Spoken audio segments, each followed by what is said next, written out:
കാപ്പിക്കുരു ഉണക്കി ഇത്ര പരിപ്പ് നമുക്ക് കിട്ടിയിട്ടുണ്ട്. ഇനി നമുക്കിത് വറക്കാം. ചട്ടി ചൂടായിട്ടുണ്ടെങ്കിൽ നമുക്ക് കാപ്പിക്കുരു ഇടാം. നമുക്കിതിലേക്ക്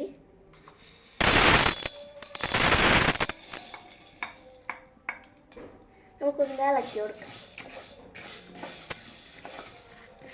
കറുപ്പ് കളറാവണ വരെ നമുക്ക് ഇളക്കി കൊടുക്കാം. കാപ്പിക്കുരു ഇപ്പോൾ നല്ല ഡാർക്ക് കളറിലായിട്ട് വന്നിട്ടുണ്ടെങ്കിൽ നമുക്കിത് ഇറക്കി വെക്കാം കേട്ടോ.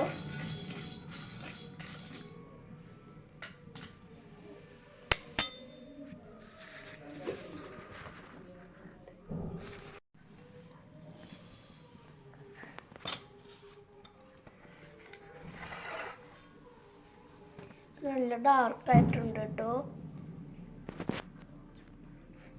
ഇന്ന് കുറച്ച് നേരം ചൂടാറട്ടെ ഇത്. എന്നിട്ട് നമുക്ക് നന്നായി ചൂടാറിയിട്ടുണ്ട്. ഇനി നമുക്ക് ജാറിലേക്ക് ഇട്ട് പൊടിക്കാം.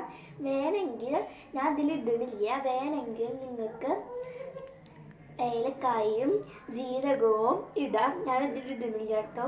ഇനി നമുക്ക് ജാറിലേക്ക് ഇടാം. നന്നായി പൊടിച്ചിട്ടുണ്ട്. ഇനി നമുക്കിത് അരിച്ചെടുക്കാം.